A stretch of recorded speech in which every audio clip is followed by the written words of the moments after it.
Shovel Knight by Yacht Club Games is finally here in its 8-bit glory after an extremely promising Kickstarter campaign from spring 2013, where many backers couldn't throw money at it fast enough. Did the Mega Man, Zelda 2, Castlevania gardening implement inspired title deliver? Let's unearth the details. Shovel Knight starts off in familiar fashion with the NES Mega Man style cutscene. Surprisingly, however, the main focus of the story was on Shovel Knight losing a loved companion named Shield Knight, more so than evildoers taking over the land during Shovel Knight's mourning. You find out that you have to go through the Order of No Quarter bosses to reach their leader, the Enchantress, in the Tower of Fate. After this brief intro, you're thrown into action and the game teaches you how to play without tutorials. Well-designed levels will place game mechanics in a way that you can learn how to overcome them by yourself before passing on to more elaborate challenges.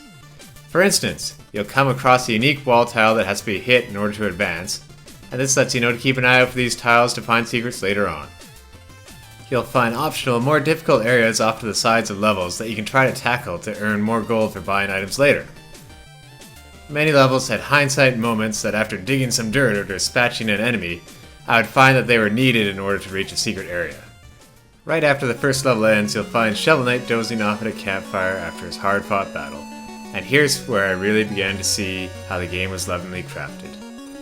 Shovel Knight dreams of his companion Shield Knight falling, and you'll actually have to control Shovel Knight to catch her, in dramatic slow-motion fashion. Right after the catch, you wake up alone, and you return to this campfire after each Order of No Quarter boss encounter. It's an unexpectedly touching way of storytelling that really lets us get past that cold pixel armor and adds a human element to Shovel Knight.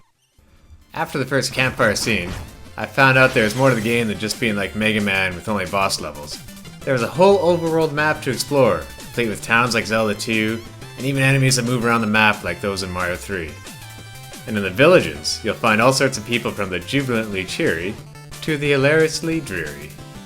These encounters outside of the regular boss levels had dialogue that really helped define the character that Shovel Knight is and the world that he lives in.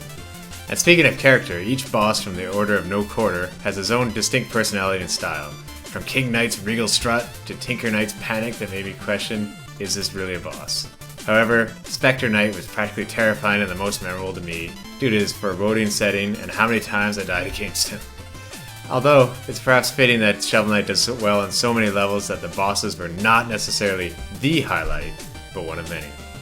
Shovel Knight has so many silly, wonderful aspects, such as fishing with a huge anchor in any pit, in any level, super dramatic boss finishes, being chock full of puns, poking fun at the shovel, being a fabulous tribute to 8-bit graphics, and yet having checkpoints that aren't brutally 8-bit. Ah yes, the fabulous checkpoint system should be mentioned.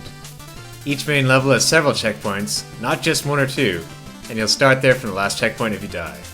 But where you fall, you'll leave some of the gold you've collected in floating sacks. You can get it back if you reach that point again, but perish beforehand and it's gone for good. Cleverly, gold that's replaced lives is what you have to care about. But there's more to it than that. Destroy the checkpoints to collect treasure from them, but you can't restart there anymore. I tried destroying the checkpoints one time, but I started panicking as soon as I reached some fairly standard pits to jump over. And this was only the second level. The potential reward of the destroyed checkpoint definitely amps up the tension and the thrill you'll experience. As for any potential gripes in Shovel Knight, they were only minor. Outside of the perfect controls, the relic button for alternate powers is defaulted to up plus attack, which I sometimes perform by accident at first. You can choose a single button R on the gamepad that isn't so easy to reach. I've got used to up plus attack, and keeping the gamepad instead of swapping over to a controller for the touchscreen to select relics was worth it. Also, you can't skip the triple dance, even if you've watched it already. By the time I had reached the last couple levels, Shovel Knight had raised my bar for expectations so high that I found myself wishing for more and more fantastic moments on each upcoming screen. I won't spoil the ending, but despite being an 8-bit game that goes against cutscenes that rival Hollywood these days, I was blown away and mesmerized by the end sequence and its feeling of vastness before the last boss. Thanks to spot-on controls, great level design, a touching story, and rekindling my 8-bit memories without the frustration, Shovel Knight is definitely one of my favorite games that I've played in the last 5 years, maybe even in the last decade. Even though it intentionally draws from several classics, Shovel Knight manages to entrench itself both as something new and fresh. I absolutely loved playing Shovel Knight, and it was still amazing after the ending. At this point, I can't wait to see what Yacht Club Games will create next. Thanks for watching, and be sure to stay tuned to GameXplain.com for all things gaming.